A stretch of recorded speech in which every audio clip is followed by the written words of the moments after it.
It's been 20 years since the last time Milan won 5 Champions League matches in a row. A win today against Girona that has now propelled Milan into 6th place in the Champions League table. Keep in mind, after the first 2 match days, the Rossoneri were languishing in 32nd place in the table out of 36 teams. And the biggest profile that is being linked with Milan right now, Santiago Gimenez. He scored 2 goals today for Feyenoord against Bayern Munich, but it was his celebration that was maybe a little bit more telling about his potential move to Milan. He pointed towards the Feyenoord badge, he pointed towards the ground, pretty much implying, I'm staying. Now we'll chat about today's game, the potential move of Santiago Gimenez to Milan, in a slightly new concept that I'll explain to you a bit more shortly, but first an update on what's going on with me. So as you guys might be able to tell, I'm not quite talking my best right now. So a few days ago, I contracted, or I don't even know how it works, something called pharyngitis. It absolutely messes up your throat. The back of my throat was almost like a beetroot red color. It was painful. It's still pretty tough to talk. So today's video is going to be a little bit more concise, a little bit less edited, not as many graphics, because I'm still not fully back to strength. But honestly, guys, I was missing all of you. I missed the Milan Juventus game. There have been transfer market news stories that I haven't been able to cover. So I wanted to make sure that today, even if it's for a shorter time, you and I have a chat about what's going on with Milan. And the way that I sort of wanted to do that was not the 4 takeaways. We'll keep that for another time. I wanted to try something different. The good, the bad, and the ugly. So kicking things off with the good, I think on top of everything, you have to probably mention what's happening with Maignan. The kind of performance that he put in today, it was a clean sheet. I think it was the first clean sheet that Milan has kept under Sergio Conceição, which, tells you something in itself. But the stops that this guy made, especially in the first half, were insane. There were 2 1v1 opportunities that Girona had that they could have scored a goal. All of them Mike stopped with different parts of his body. One was stopped with his hand, another was stopped with his leg. The third opportunity, one of the best opportunities that they had, was stopped by Mike's foot. After going through a phase where, he made some mistakes after letting the ball in, I think in the match against Calabria, getting beaten on his near post, today's performance from Mike, this was a solid display from the player who seems to be Milan's captain moving forward. The next good thing from today's match, I think we have to give a bit of credit to Davide Calabria. The way that Emerson picked up an early injury, Davide was forced into the game, much more earlier than he expected, if he even expected to play today. But he fit in really well. I think he did a pretty good job from a defensive standpoint. On multiple occasions, he was involved in, blocking plays, intercepting chances that Girona was creating. He wasn't completely perfect. I think he still made some mistakes, but overall, I think Calabria's performance was actually really good. I do think that brings up a bit of a question that you guys, let me know in the comment section is, should Calabria at least be offered a renewal, a contract renewal, just to keep him at the club as a second option? He can't be the number 1 right back for the team, but should he be at the club as a number 2 option? I don't know if it's a role that he would accept, but if it is a role that he would be willing to take on, should Milan offer him a renewal? Because he has been at the club for 10 years, if not more.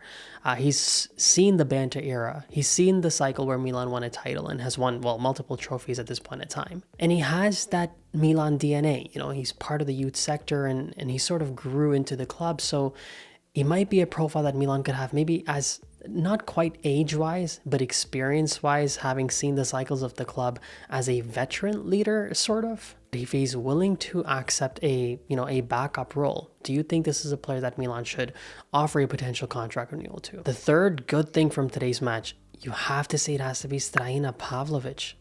He may have put in one of the best individual defensive performances from a Milan center back the entire season.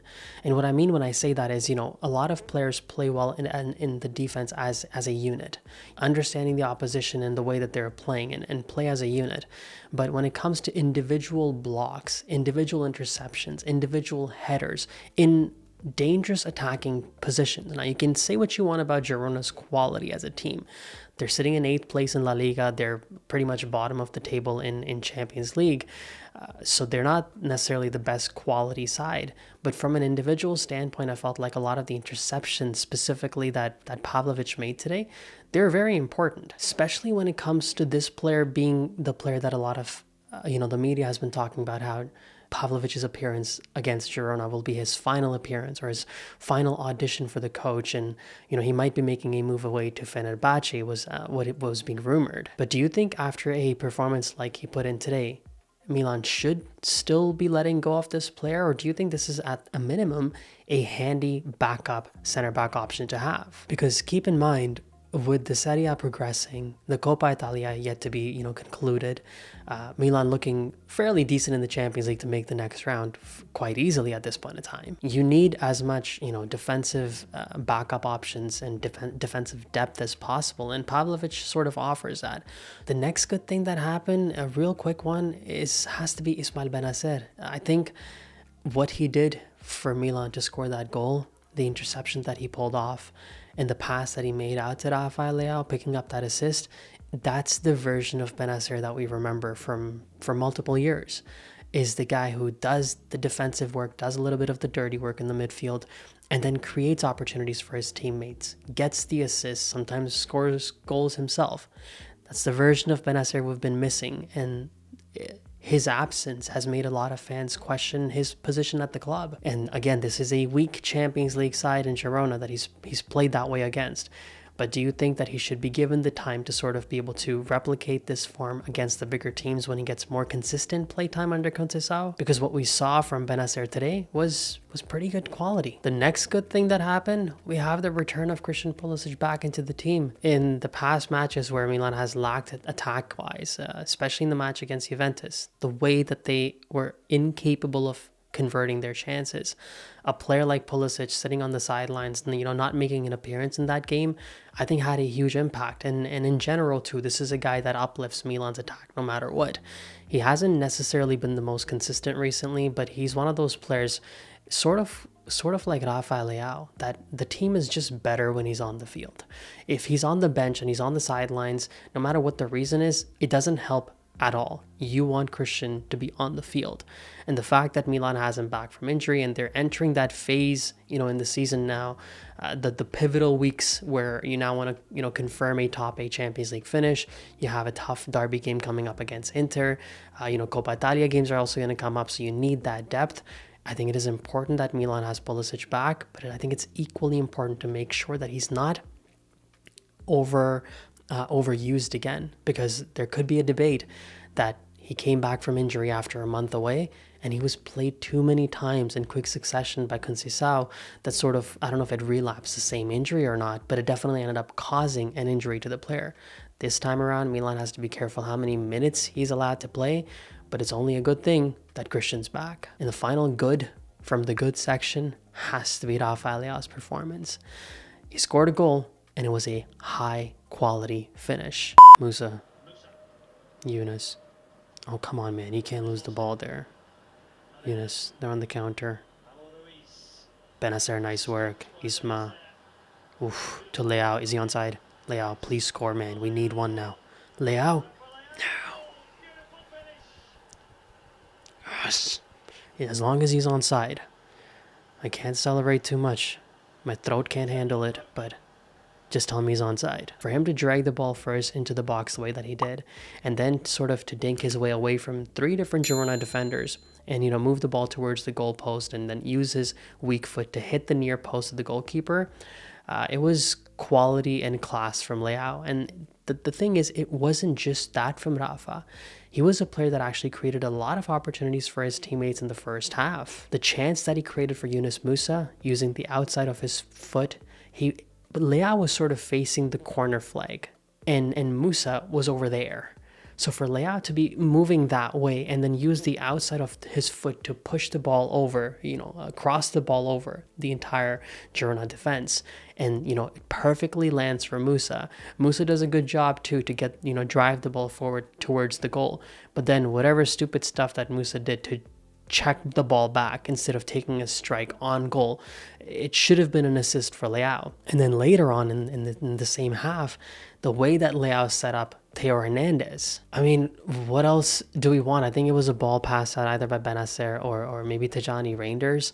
Leao got on the end of it. He, got past their defenders. He checked the ball back to Theo, who was completely unmarked, maybe 8-10 feet at the most away from goal.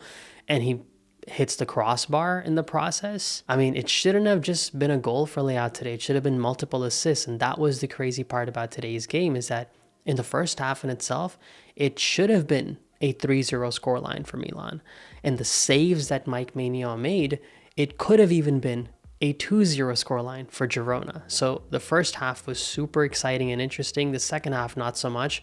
But Leao stepped up, did the job, picked up yet another, I think it's been like 3 or 4 man of the match trophies for him this Champions League season. And that was a solid performance from Rafa. Which brings us to the bad. Now, some of you guys might feel like this wasn't as bad, but I'm going to put Yunus Musah's performance in the bad category. I thought he was extremely involved in today's game. I genuinely think this guy has some really good talent. I think he can be a really good quality player. As I tweeted, somebody needs to unlock this player's, I don't know, mentality or mindset, because he clearly has the skill set to do really well. It's just his decision making a lot of the times is really questionable. And it's strangely questionable, because I haven't really seen a Milan player in a while who has actually the quality to be able to execute things, but just doesn't know what exactly to execute. Can make things happen, but just doesn't know what to make happen. Because the opportunity that Leao created for him, he should have scored from that area. From that position, I said Theo was like 10 feet away from goal. Musah was probably 6 feet away from goal. And the fact that he decided to check the ball back and not take a strike on goal, aim for maybe the far corner, that would have been an easy opening goal for Yunus. You have to in a Champions League match, especially if you're playing a better quality side. Imagine Leao creates that opportunity for him against a much higher quality side. You need those chances taken. You need those to be completed. He did positive things too. He got a shot from outside the box, or, right at the edge of the box. It hit the goalpost. Other moments he drove the ball into the box and created attacking chances. 1 corner kicks for Milan. So I don't think it was a horrible performance. That's why it's not ugly. But it definitely, the decision-making wasn't good. So we're going to have to put Yunus Musah in the bad. And that's where we'll quickly jump into the ugly category. The first player in the ugly category is Theo Hernandez. Oh my God. Poor attack-wise. Poor defensively. We'll just focus on 2 moments. The first moment was him missing that chance. I don't know if a chance can be set up that easily for a player of the quality of Theo in that position. I mean, we're used to seeing this guy scoring goals from the edge of the box and striking them right into the bottom corner. And somehow he's mere distance away from the goal, set up perfectly with 0 defenders blocking him, and he hits the crossbar. Not even hits the crossbar. It was like he scuffed the shot, and it was like a looping effort that hit the crossbar. So that was really bad on attack from Theo. But even in defense, that offside trap saved his butt. The way that he was defending against their attacker, who ended up scoring that goal, but it was, judged offside. His positioning was poor when the player got the ball, and even his closing down was poor when the player was about to get a shot off. Now, it was also a great shot from their attacker, so it wasn't just all Theo. It was also really good quality from the Girona attacker. But my God, Theo could have positioned himself better, and he could have closed the player down to not even allow him to get that shot off way better. So for Theo, it was a abysmal performance on both sides of the field, and it was truly the ugly performance of the game today. The other 2 pieces that I want to give, put in the ugly category, again, not necessarily ugly performances, but more related to the issues that Milan has. I'm going to put both Alvaro Morata and Tammy Abraham in it. Again, not bad performances, but you need them to be strikers. Alvaro Morata was not signed on as a defensive midfielder. He was signed on as a center forward to score goals. It's the same thing with Tammy. And that's the frustrating part, is that last season Milan had Olivier Giroud. We had Olivier Giroud, who could finish his chances, but just couldn't drop deep and, help out in creation of plays and help out defensively. He had the ability to finish. Now we've replaced him with 2 different players who are doing the dropping back, the assistance in terms of defense, but they can't finish chances well enough. And that's why we're going to put Not just the two players in the ugly category, but Milan's whole situation right now. What is happening with the management? Because as I tweeted out a couple days ago, the additions that Milan's management made were Paulo Fonseca, who's now gotten fired, Strahina Pavlovic, who until today's game was being said to be already sent out 6 months into his signing, signed for 18 million euros on his way to Fenerbahce already in 6 months.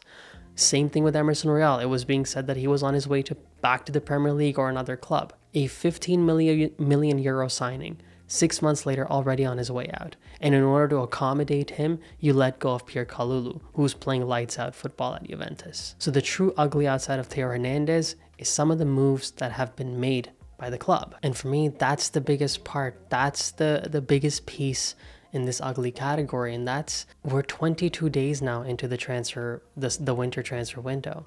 When the window kicked off, there were some rumors that Milan's going to make moves. Up until now, we're signing an aging Kyle Walker. Now, maybe he's going to be good at Milan. That's possible. But the fact is that Manchester City has only won 16% of matches that he's played in. 16%. Can't fully blame him. They've had a very strange season themselves. But it just doesn't make you feel like this club is, oh yes, that's a move we can get behind. Let's go, Kyle Walker. It is a short-term move. It's a stopgap move where you sort of, try to improve the team in the short term and not allow that right side to be, such a big hole at times. So sure, he might be a good player, but it just doesn't, when you already saw the Fonseca move, the Pavlovic move, the Emerson Royal move, letting go of Kalulu, and then bringing on Kyle Walker, you're not left feeling optimistic about some of the moves that the upper staff is making. And that's where the discussion about Santiago Gimenez also comes into play. Now, he has been linked to Milan in the past. Multiple seasons I've made videos about this guy. He actually came out in October and said that on deadline day, summer 2024, deadline day, Milan did try to make a move for Santiago. And, it didn't really go through. The player's valued to be somewhere around 40 million euros. And there have been multiple reports that that's the player that Milan is going after. However, what sort of complicates that deal is that he played today against Bayern Munich for Feyenoord. He scored a brace against Bayern at home. He then ran towards his fans, pointed at the badge, and then pointed towards the ground, which pretty much implies that I'm staying here. He then came out after the game in an interview, I believe, and said that, was this my last game for Feyenoord? He didn't say that, no, this was not my last match for Feyenoord. He said, let's see what happens. I've left it in the hands of God. These are not statements necessarily of, no, I'm rejecting a move, I'm going to stay here.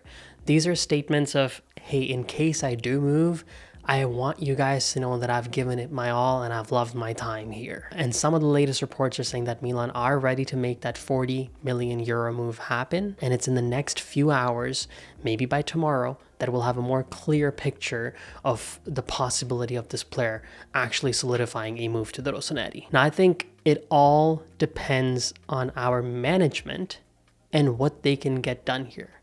I don't think to Feyenoord this is an unsellable player.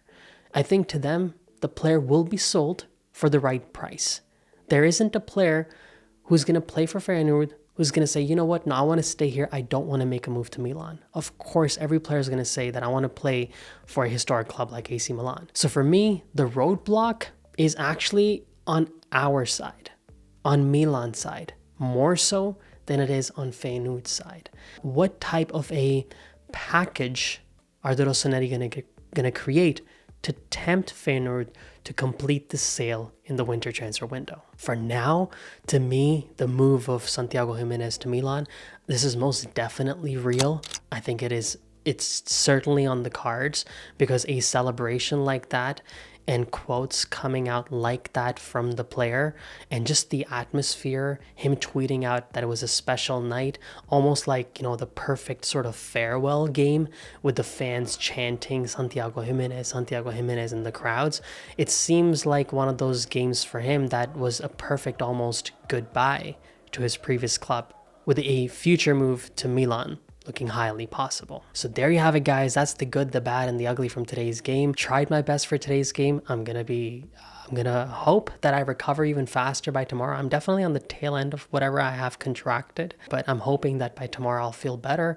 I can talk a little bit more louder. I don't have pain when I'm chatting, and I can hopefully make the next rumor or real video. But a big win for the Rossoneri, especially on the back of the result against Juventus. Maybe this might help with their confidence a bit, and knowing that they're now in 6th place in the Champions League and might not have any Champions League football in February, and they play straight in March after their final match day in January, gives the team much needed rest as well in the midweeks, and could allow the team to only focus on Serie A football. And as always from my side, Forza Milan, grazie mille, ciao! Did you know Benito Mussolini put an end to the existence of Inter Milan? And the only reason why AC Milan is called what it is because of the fascist leader? What led to the breakup of AC Milan and Inter Milan in that restaurant behind the Duomo is fascinating in itself. But what is even more fascinating